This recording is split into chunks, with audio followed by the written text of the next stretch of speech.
So we might begin. I'd like to welcome everyone here this evening. And my name is Ross, and I'll be conducting the 4 remaining Monday nights in May. I'm going to be introducing over that time a very, very special meditation called Ton Len in Tibetan, or giving and taking. So it's a technique which involves visualization, and although it is a powerful, profound meditation technique that one can practice while sitting on one's cushion, it's also a technique that one can carry out into the world of activity and use it while navigating our experiences. And it's particularly potent for extreme moments where things seem to go wrong. You have a friend suddenly diagnosed with a life-threatening illness and so forth. How do we handle those kinds of situations? We often panic or crumble or scream and go running, or lock ourselves down like a lump of wood and pretend we're not feeling anything in a sort of bid to hold things together. So all of these responses can be cut through with this single technique. And you'll be delighted to hear that it's also a technique that we can apply when we're feeling absolutely fantastic. Has anyone felt that recently? Joy. Things you just feel really, really happy, and everything seems to be going swimmingly. And so in this technique you can share that feeling by extending that energy outwards. So again, the visualization technique embraces that. So I'll be leading up to that technique because it's quite initially potentially shocking. And I use that word deliberately because in this technique we take on deliberately the suffering of others and place it in our heart. And we don't let it sit there. As we bring it into the heart, we visualise that it smashes and leaves without a trace what we call in Buddhism our self-cherishing attitude. And that's that tight bundle of self-clinging against all odds that we're so reluctant to give up. And that's the core of self-cherishing that makes us angry, jealous, and so forth. All of our mental problems, according to the Buddhist presentation, come from that tight sense of I that is strangling our capacity to change and to evolve. And so we're using the external circumstances, which may be a dear loved one being diagnosed with cancer, and we actually sit in meditation and visualise taking their cancer on. So you can see here how confronting this is. And in its place, after you've destroyed the self-cherishing attitude, you visualise it from a radiant centre. You visualise a beam of love and radiant light going out. And as it pours into that person's body, it completely restores their body in a healthy way and gives them everything they need, both now and in the future. So there are many, many aspects and details of this technique which we can work with. But for those who do experiment with it within the right context, because you do need it to be framed very carefully before you do it, there's nothing to actually fear. And it doesn't mean that you suddenly yourself come down with a serious illness. In fact, the opposite comes. You feel some courage in being able to embrace that person's situation without fear. because you're sharing it at that deep, deep level of responsibility. And this is quite extraordinary. And because you're at the same time using it to diminish your sense of selfishness, which is so instinctive, so habitual, even spasmodic, and it's like a spasm, we instantly feel that when we're threatened, we loosen that sense, which frees up our energy in remarkable ways so that we're able to give. And so this technique is called giving and taking. It has these two aspects. And those two aspects completely, radically transform the way we negotiate our experience and our capacity to work for others. So it's really the most remarkable technique, and it's really the pith instruction within what we call in Tibetan the mind training, or the Lojong tradition, the mind transformation techniques. And so this book has over 600 pages, but this Tonlen, this giving and taking technique, is the essence of this entire collection of meditation practices. And so it's to be respected because it's been passed down from generation to generation through meditators who are actually engaging in the technique. So the fact that it's survived for so many hundreds of years, in fact over 1,000 years, as a concise, powerful technique, I think speaks volumes to its efficacy, to its power, and to its worth. So I'm just going to read, just to give you some framework. I'm not going to be reading much at all, but I just wanted to quote some very famous verses from Buddhist texts which present this technique in a very concise form. So the great Buddhist master Shantideva, whose dates are 685 to 736 AD, so we're talking a considerably long time ago, wrote this very, very beautiful verse. He said, "Without indulging in despondency, I should gather the supports for enthusiasm and earnestly take control of myself. Then, by seeing the equality between self and others, I shall practice exchanging self for others." So this is the technique. Geshe Chekwa in 1002 to 1116, his dates, in his famous verse poem, 8 Verses of Thought Transformation, said, "In brief, I'll train myself to offer benefit and joy to all my mothers, both directly and indirectly, and respectfully take upon myself all the hurts and pains of my mothers." So again, here's the technique.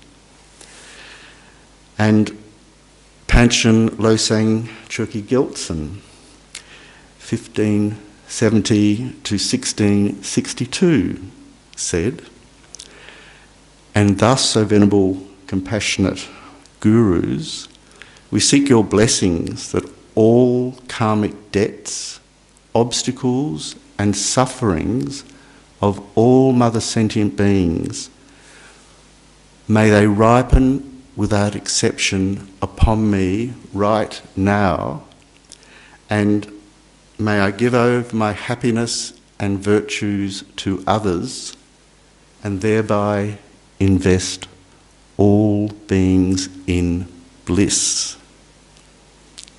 There's the technique again. And the great Nagarjuna 150 to 250, so incredibly long time ago, in his very, very important text, The Precious Garland, said, "May I be as dear to sentient beings as their own life, and may they be very dear to me.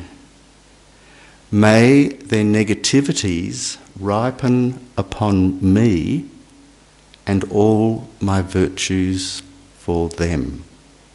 So here's the technique yet again.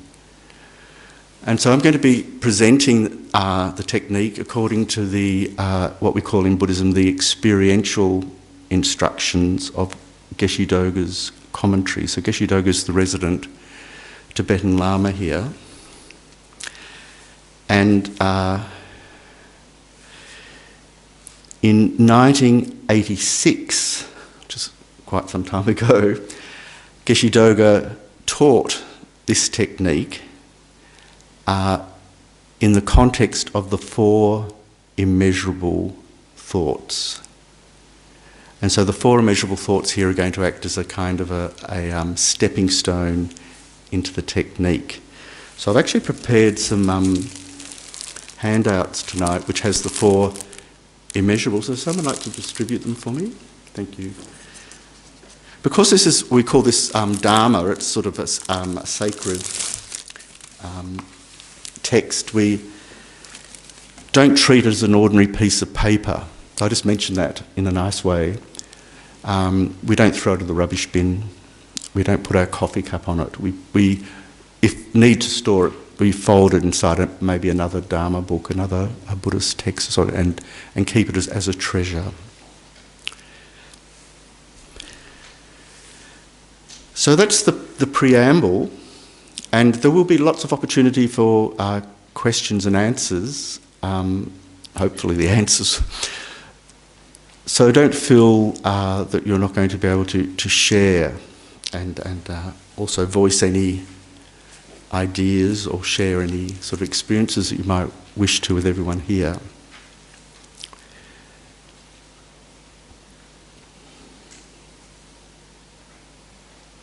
So as we normally do on a Monday night, we'll commence with a meditation, and this will be a breathing meditation.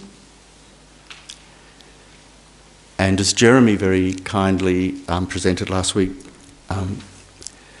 he mentioned that the breath is a very valuable object for meditation, and from a Buddhist perspective it's valuable for a very particular reason. Thank you. In that it's neutral. And so it's not in itself a cause of agitation or disturbance, but neither is it a cause of undue excitement. It's simply there. And so in this technique, we merely observe the breath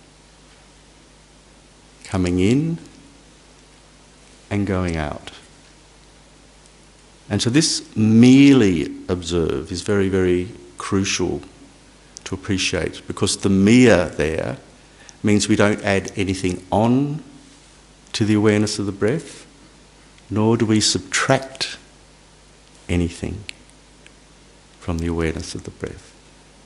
So there are techniques where we meditate using the breath in conjunction with various visualizations, but they're all add-ons. I'm not dismissing them, they're very valuable, but this is not the meditation we're doing.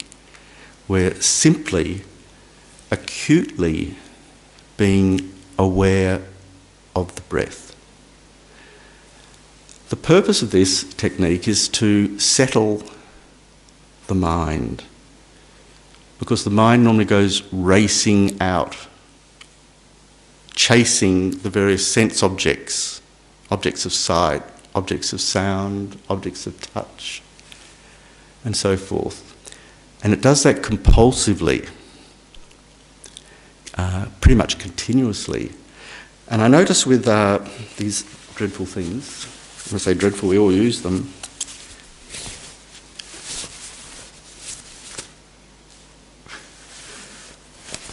excuse me. That's an example of the kind of craving we have for sensory stimulation, because the mental sense is also one of the senses. It's almost as though as soon as there's a lull in our threshold of activity, we panic and go, wait a minute, something has to happen.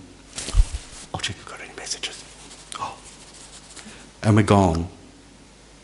We've been absorbed into a distraction. And that is so powerful, that distraction, that I was watching people today crossing a pedestrian crossing in Kooyong Road while texting. Not a good idea, because the truck drivers don't notice that set of lights, and I've seen many cars drive through that pedestrian crossing. They're in mortal danger. But their awareness has been collapsed into that fixation for that moment. So this is, I'm not criticising phones, I'm just using it as a kind of cardinal example of how our mind grabs onto a distraction and won't let it go. So the purpose of the breath is to replace that kind of distraction and circumvent it at its base. And so as soon as we begin to recreate a distraction, because they will come again, we simply acknowledge that fact and pick up our awareness and return it to awareness of the breath and continue the meditation. And so this process of replacement is very, very important in this technique, because if we allow our, what we call mindfulness, to deteriorate over the course of the meditation, we will find that we've been immersed in distractions for sometimes 10 or 15 minutes. In fact, often in this meditation room, I hear the sound of snoring, because people have sunk, has anyone had this experience? Into sleep. Or it's more of it's probably a torpor, because they're kind of just lost all control of their body and they slump. So this is an example of not having remained acutely aware, vividly, of the breath. One's allowed that vividness to deteriorate in stages, imperceptible stages, so that over the course of 5 minutes, the general quality of our awareness has diminished and become foggy and heavy. And that's why we then can slump into a state of torpor. The alternative can happen. We can realise when we start to meditate how incredibly agitated our mind is, and we'll find ourselves jumping all over the place. And so sometimes in Buddhism we talk about, a goat jumping from one mountain peak to the next, not being able to stop. So this can be our experience too. So that's called excitement. And gross excitement is defined as gross because it means that we will sever our contact with our meditation object altogether. So we lose our awareness of the breath, we forget that that's what we're doing. And subtle excitement is very, very interesting to consider, because it's a form of attraction or desire, where we let part of our mind get drawn away into a side story, a daydream. Does anyone have this experience when they're meditating? A kind of mental storytelling. Oh, look, I should really have picked up my keys on the door when I left the house, but then I think I locked the door, but I checked the stove, so I know that's all right. And I must remember tomorrow, and off we go. So we can still have a kind of a general sense of the breath, but we're having a kind of chatter over the top of it.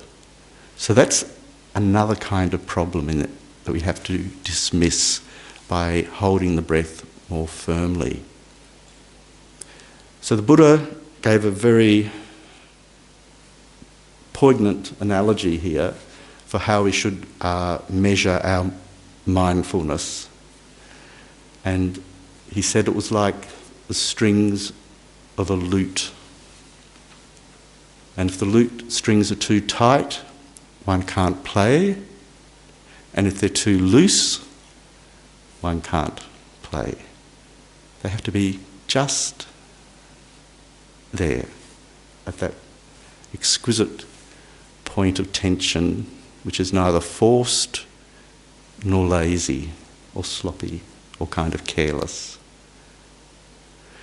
And so we, as the meditator, have to regulate that ourselves. You can't be told how to.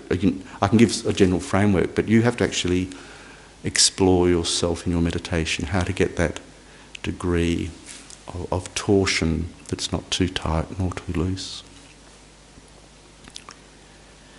So in order to do this, there's another aspect which I know Jeremy mentioned last week, which was is referred to as discriminating alertness. And that has the analogy of a spy. And if someone was a spy, they might want to check out what's happening in this room, but they don't want to be detected themselves, so they'll just ever so slightly open that door so that no one notices, and they'll peer around the room to check how many people are here and what they're doing. And then just as quietly and carefully, they'll close the door and withdraw so that no one knows they've been there. That's what discriminating alertness does. It's a little corner aspect of our mind which is acutely intelligent. It checks to see that all the ingredients of the meditation are in place and our meditation is proceeding well. And as soon as it realises that, yes, the mind is on the breath and everything is happening in a continuous fashion, it withdraws without any fuss. So we have mindfulness, which holds the object from moment to moment without letting it go. And as Jeremy mentioned last week, it's a form of remembering. It's very interesting. Mindfulness is a form of memory, because in order to have a continuous awareness of something, we have to be able to recall it from moment to moment. Isn't that interesting? So Buddhism calls mindfulness memory for that reason. Because the moment we forget to remember, we've lost the continuity of our awareness on that object. And that's how mindfulness has been broken. Discriminating alertness is that aspect of the mind, the corner of the mind, the spy aspect, that picks up the fact that we've lost connection and restores it. Re-establishes the mindfulness, it reholds the object, the breath, and the meditation continues. So these two aspects have to be very skillfully utilised, because if we over-check, the checking itself becomes a distraction, and if we don't check enough, we're going to lose our mindfulness for extended periods of time. So we might look like we're meditating, but we're not actually meditating at all. In relation to the breath, some different techniques ask us to look at the breath or the sensation of the breath. Some techniques ask us to look at the idea of the breath, our sort of notion of the breath. And other people sort of feel the rise and fall of the breath in their bodies. So in themselves, they're not that importantly different. The main thing is that we are using the breath as our primary object. So in my case, I like to just focus around this part, because if we make our field of observation too wide, we're more easily scattered. And if we're too precise, that can cause some excitement or some strain. So you'll find, again, that point yourself instinctively. Some people have, blocked noses or whatever it is, so obviously trying to observe the breath through the nose wouldn't be very skillful. So you can watch it there. So these things aren't in themselves that important. The main thing is that the breath is our primary object. So that's quite an extensive introduction, but I think it's valuable to have that framework. So let's become aware of our bodies.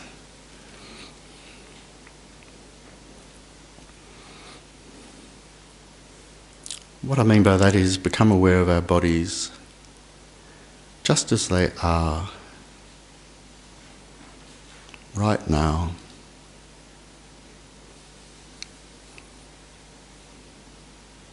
On the spot where we're sitting.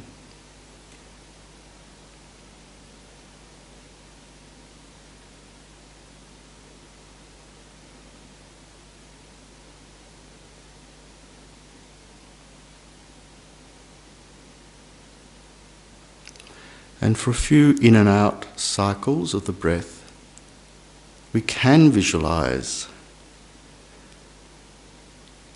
all of our problems, both physical and mental, leaving the body with the out-breath, tumbling away into the distance and dissolving, leaving not a trace.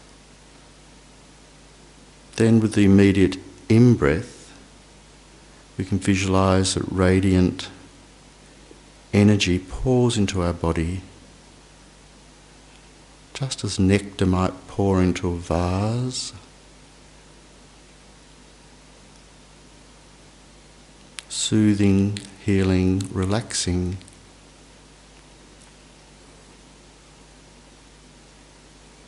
This in turn releases any tensions we have at a more subtle level, which then leave with the next out-breath, dissolving away. Then breathing in radiant light, which permeates even more subtly into the body and the mind, soothing and relaxing. So just in this way work with our own situation for a few moments.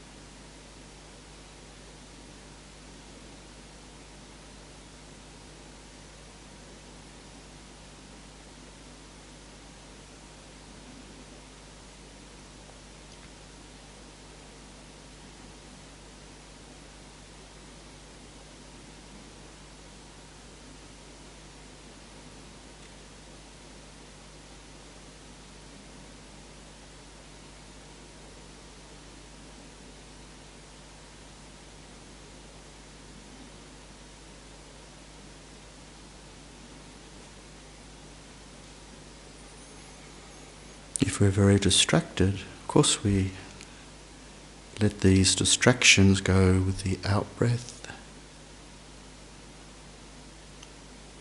And inhale an undistracted mind with the in-breath.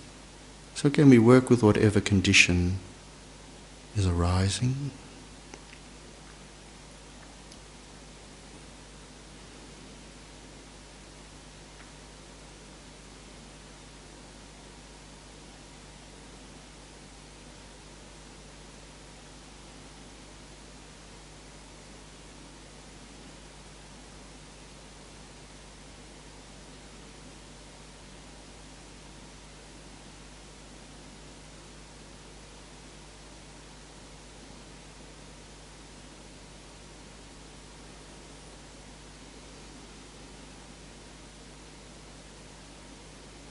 And if there's some deeper problem, it can be physical ailment as well,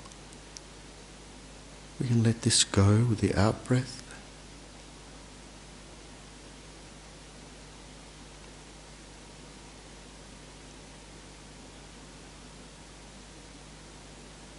And inhale its opposite with the in-breath, a healthy body, a healthy mind.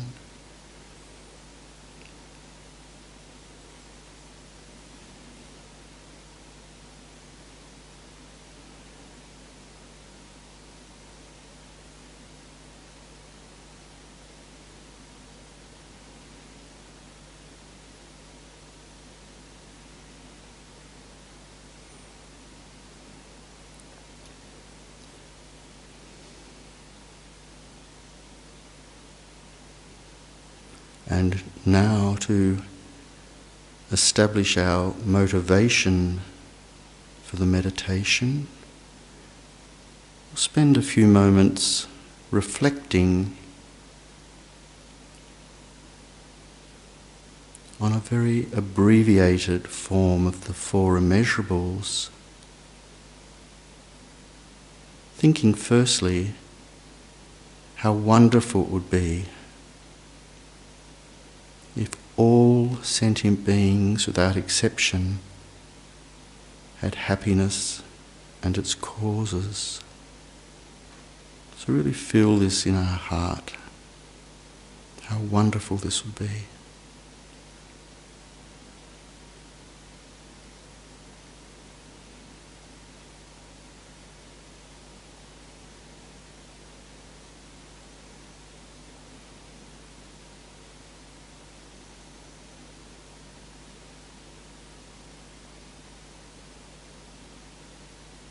Reflecting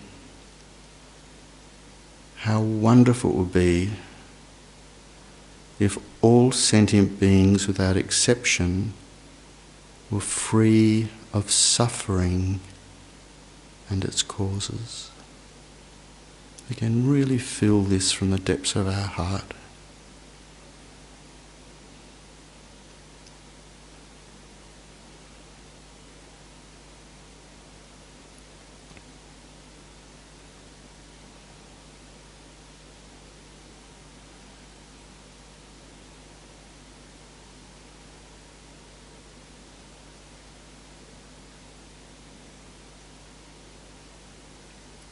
Reflecting how wonderful it would be if all sentient beings achieved only higher rebirths and the supreme bliss of liberation. Here, if we're not meditating from a Buddhist perspective, we feel that may they have all temporal advantages, both now and in the future, right up to the optimum level.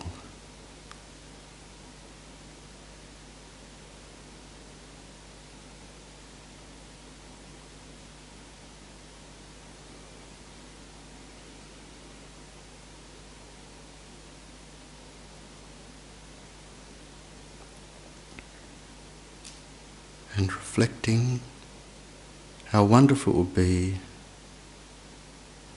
if all sentient beings, without exception, abided in equanimity, free from attachment and hatred,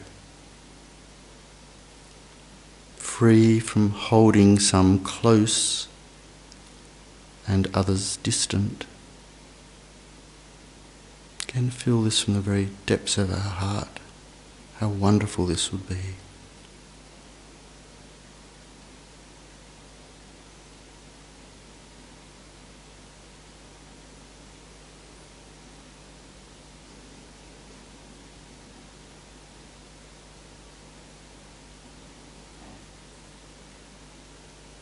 And with this motivation in place, we now simply alight our attention, our mindfulness upon the breath, merely observing the breath coming and going, even observing the space between an in and an out breath and an out and an in breath. So in this way we maintain constant contact with the breath. We do this gently but firmly.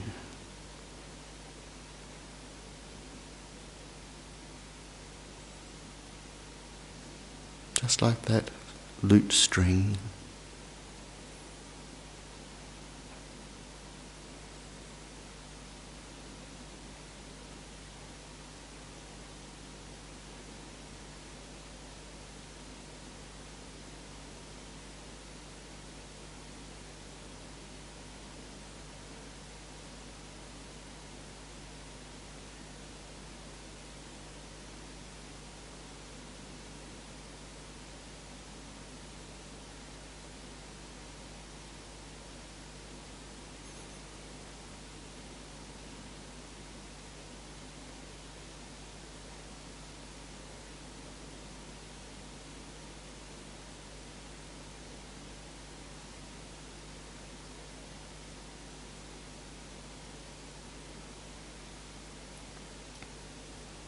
If the mind has begun to chatter,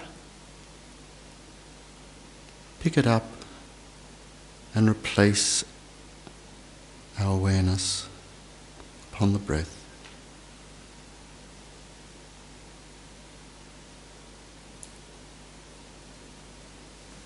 Or if the mind's feeling very sluggish or heavy, we need to pick up the force of our mindfulness, intensify it, hold more firmly the breath as our object, just as we might squeeze more tightly an object in the palm of our hand for fear that it might otherwise slip out. So the object is our breath.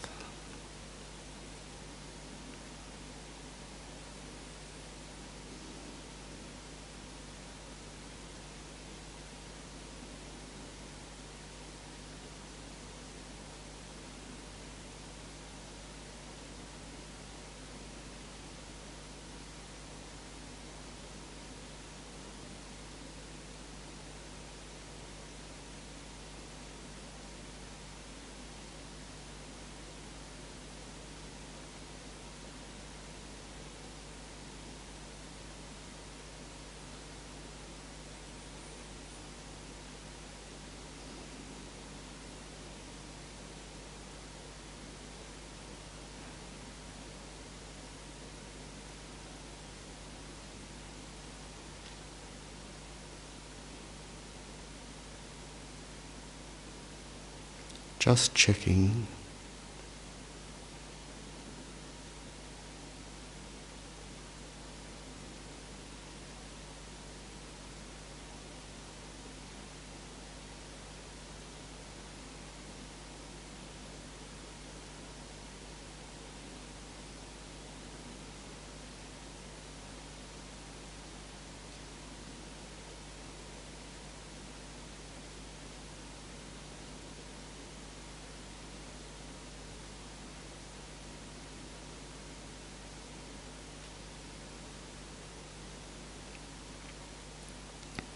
If we're feeling fidgety or some agitation in our bodies, this is also a distraction in the context of this meditation.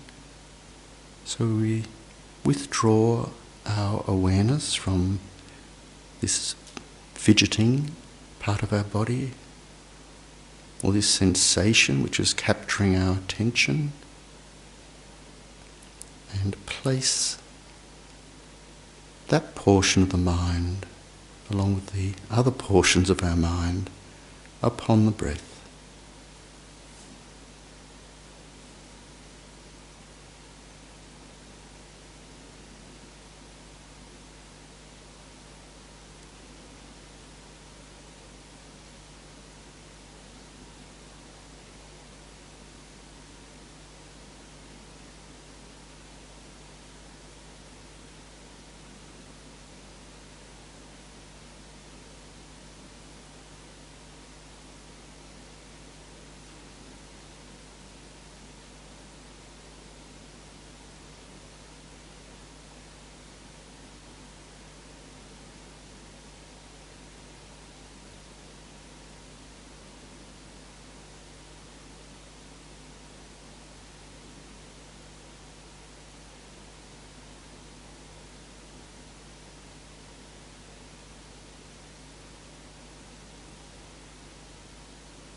So just checking.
And now we conclude the meditation. We can do this very gently by giving away any benefits of the meditation or even these few moments of peacefulness that we've been able to generate away for the benefit of others.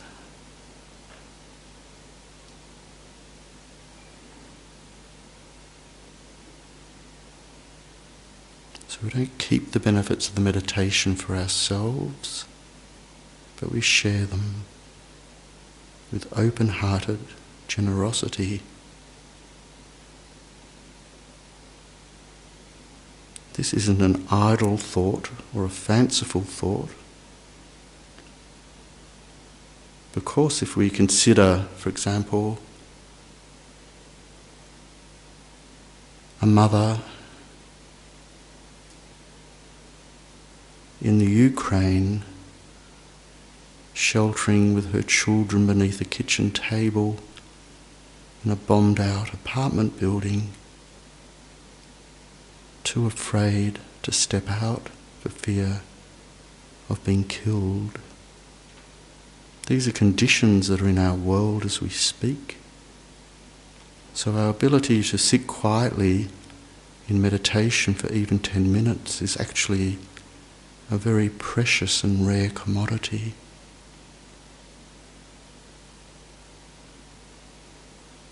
So how wonderful to give this away for the benefit of others.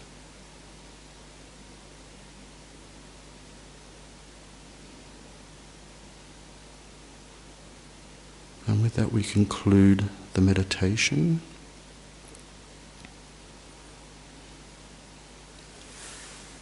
That last part is really, really important, just as the first part is. So in Buddhism we dovetail, if you like, the main body of the meditation with the motivation shaping the underlying purpose of the meditation, and in the conclusion we dedicate the energy that has been accumulated through the practice itself towards fulfilling the goal or the goals that we set in our motivation. And so this way, although, as I mentioned, the breath itself is a neutral object, but utilised in this manner, it becomes a very potent, virtuous, transformative force, one that has incredible creativity and capacity for facilitating a more engaged response to the world around us. So it's really permissible to spend these moments looking after ourselves, because if we're neglecting ourselves in some real or even cruel or brutal way, we're going to be incapable of being of any benefit for anyone else. And so Buddhism is very, very subtle here.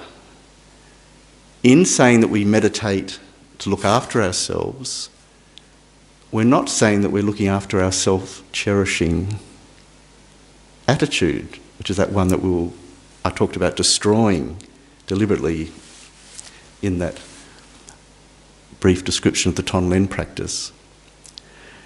We're accepting in a perfectly valid and realistic way that yes, I am one person who has a right to be happy and not to suffer. And on that basis, we care for ourselves in a responsible manner. But the immediate outcome of that self-responsibility is a capacity to be responsible for others. This is the key point. If we're neglecting ourselves and kind of collapsing like a kind of derelict building where we appear to be, we're incapable of even helping ourselves, let alone looking after someone else. And so part of our self-responsibility is to look after ourselves up to the point where we're best equipped to respond to the needs of others in a flexible and creative manner. And so both of those parts are really, really important. And so self-love in this respect isn't necessarily selfish love. It's a form of responsibility. And once we take that responsibility, we're in a better position to start to delve more deeply into what it is here in this little system called me that is causing us so many problems, so many difficulties, both in terms of looking after ourselves and looking after other people. So we're in a better position. If we're looking at it from a Western point of view, would say we can begin to engage in therapy because we're sufficiently equipped to do that. If we neglect ourselves too cruelly, too severely, then we're unable to enjoy that opportunity of engaging in a kind of creative therapy, if you like. So are there any questions that have arisen or are there in the background?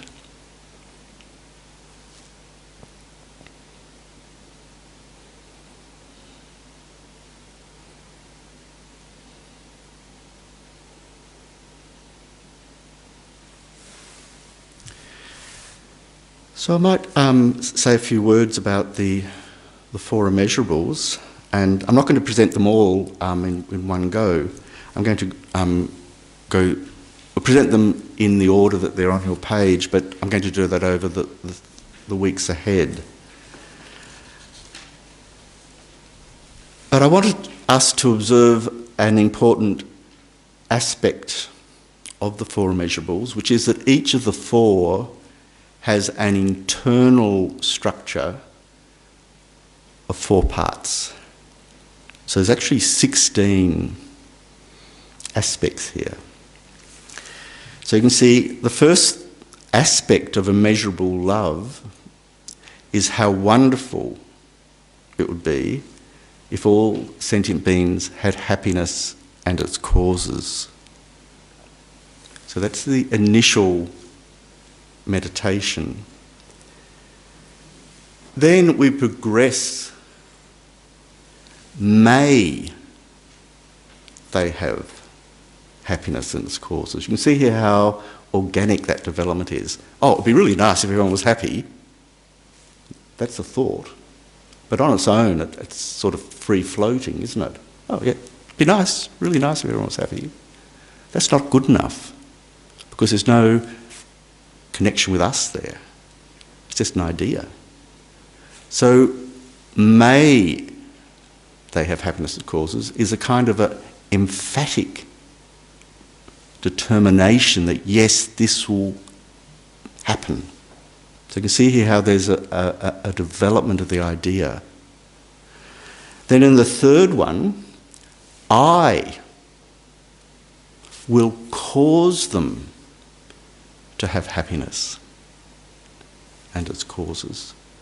And so at this point, we've picked up the mantle of personal responsibility. Yes, I'm going to do something for the happiness of others. And the fourth reflection is, Buddha of compassion, please inspire me to be able to bring this about. In other words, we seek all the positive energy in the universe to fuel us, to supply us with the deep resources of energy to actually be able to carry this out. And so although it's worded here as the Buddha of compassion, if we're coming from another faith tradition, you might like to substitute your own religious sort of epitome of pure love here. And if you're coming from a sort of a radical secular atheism, then feel that the very best energy that's available, wherever it might be, in the great expanse of things, may I draw upon it in order to be able to carry this act out. So in other words, the four immeasurables aren't, they're Buddhist practices, but they're not intrinsically Buddhist. They're universal. The kind of ethical structure in the four immeasurables is really how best to live a life of responsible ethical practice, irrespective of what ideological constructions we have for kind of picturing our place in the universe. So I say that to encourage you. In fact, it's going to apply to all of the techniques we're going to do over the next few weeks. You do not have to be Buddhist, and you don't have to self-identify as Buddhist in order to engage in them in very meaningful ways.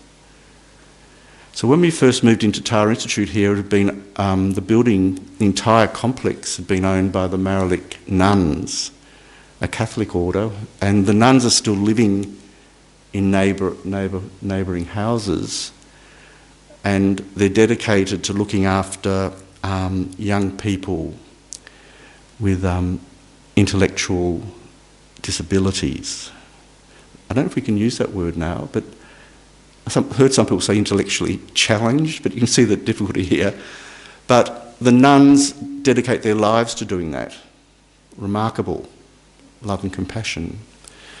And when we came in here and occupied their sort of temple, their church hall for our Buddhist practice, out of curiosity they came along to see what we're up to, and they sat in the chairs and participated in the meditations that were being presented.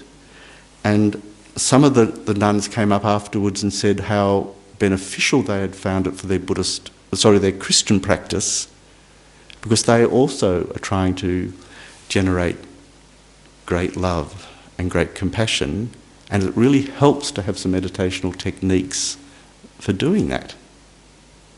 So it's exactly the same for someone who's a radical secularist, because you're still having to live in the world and have ethical encounters with people, and it really helps to have meditation techniques that are going to support that. So I haven't introduced the four subdivisions in our initial introduction because I wanted us to do it a little bit at a time. So keep this with you from week to week.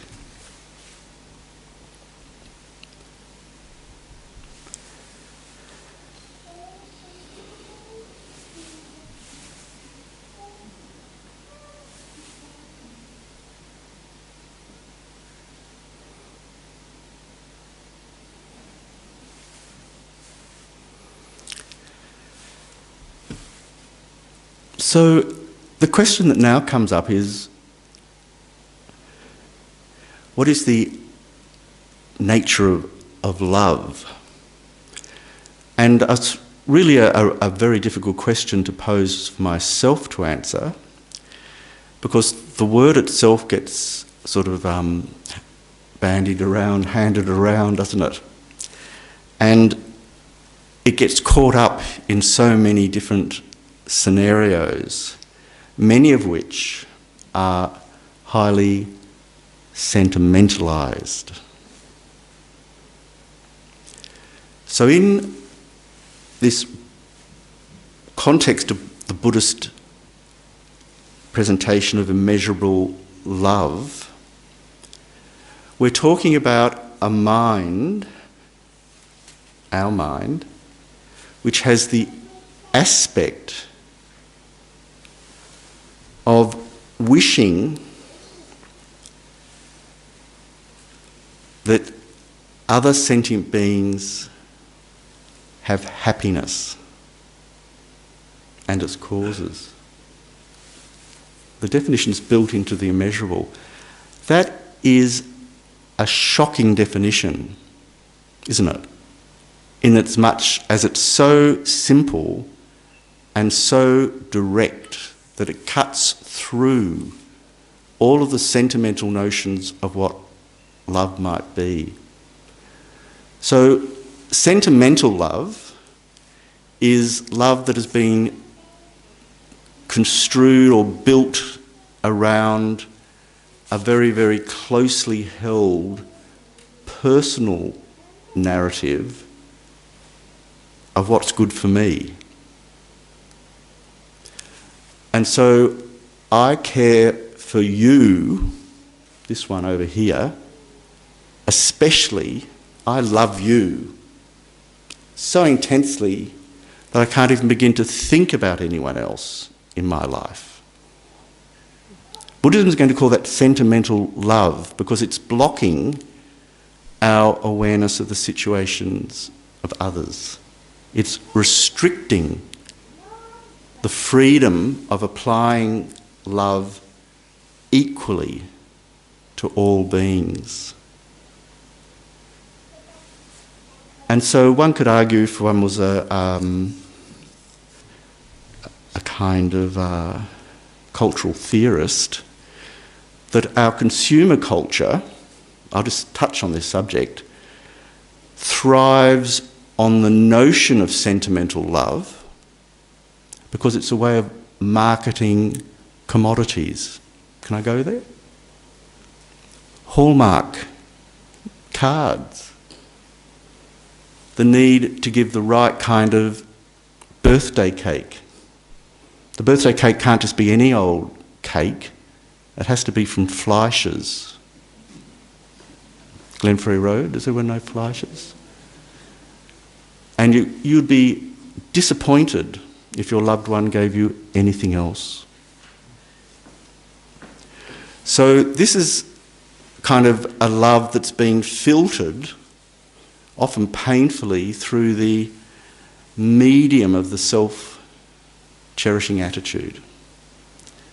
And so Buddhism says, let's see if we can break that open to free up the energy that's been captured and contained there.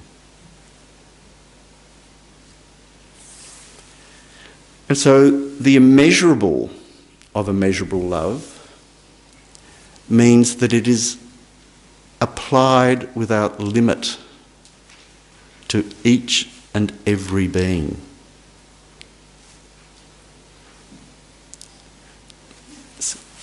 That expansiveness is radically transformative.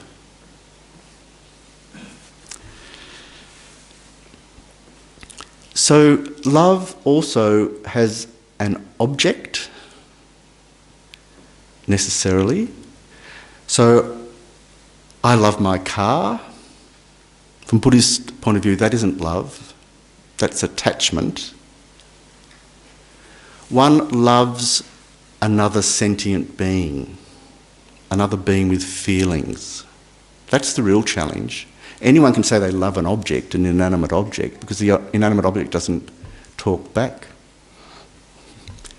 It's much more challenging to see what happens when we look at another person as the object of our love. So again, it's very challenging to then think, I love my loved one. We're not saying we shouldn't love our loved one, or our loved ones, family and so forth, but can we begin to distribute that outwards, even to the degree of universal application without discrimination or distinction? And love has the aspect, if you like, of quelling disturbing minds of harmfulness. This is an extraordinary thing to think about. If I can't help but mention Mr. Putin, if Mr. Putin had universal love, he could not bomb families in the Ukraine. If he regarded all beings as equal, he could not look after his people and protect them while decimating another people who he regards as other than his. This is the ego. I'm going to be imprisoned without trial. This is the ego writ large. It's a kind of monolithic, monstrous version of our individual ego, played out on a global scale in this case. So that's the opposite of immeasurable love, because Putin has selective love. And I must admit, I find it really difficult when I see Putin paying obeisance to God in the context of his Russian Orthodox Church. Just personally, I find it really hard to understand how you can do that on the one hand and be arming soldiers on the other. So, finally, the function of love, its purpose, if you like, is to give happiness. And so Buddhism describes love as a form of generosity. It's a giving out. And that's really, really special to think about. So we might finish on that note, except let's just spend a moment in meditation as a way of dedicating the merits of the session. And I'm going to actually lead us through the 4 subdivisions of the immeasurable love. I'll talk about it more next week, but just for now.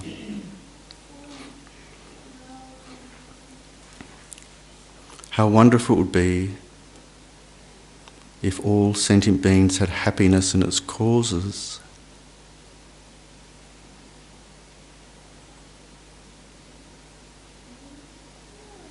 May they have happiness and its causes.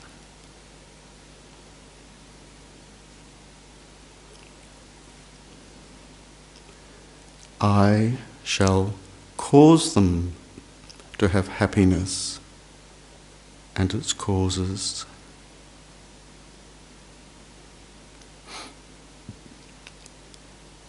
Buddha of compassion, please inspire me that this might be so.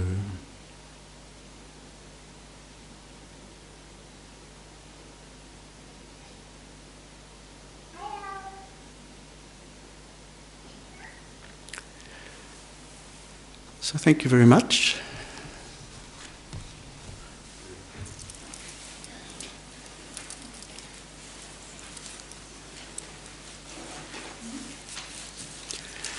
It's recommended, if we're beginning a meditation practice, to spend maybe 10 minutes only in our breathing meditation. If we try to go for too long, we'll be heroically engaged for 1 or 2 days and then we'll drop it completely. And if we don't do it long enough, we won't be able to savour the benefits. And so short, regular sessions our ideal, and then we can build as we go forth. Thank you.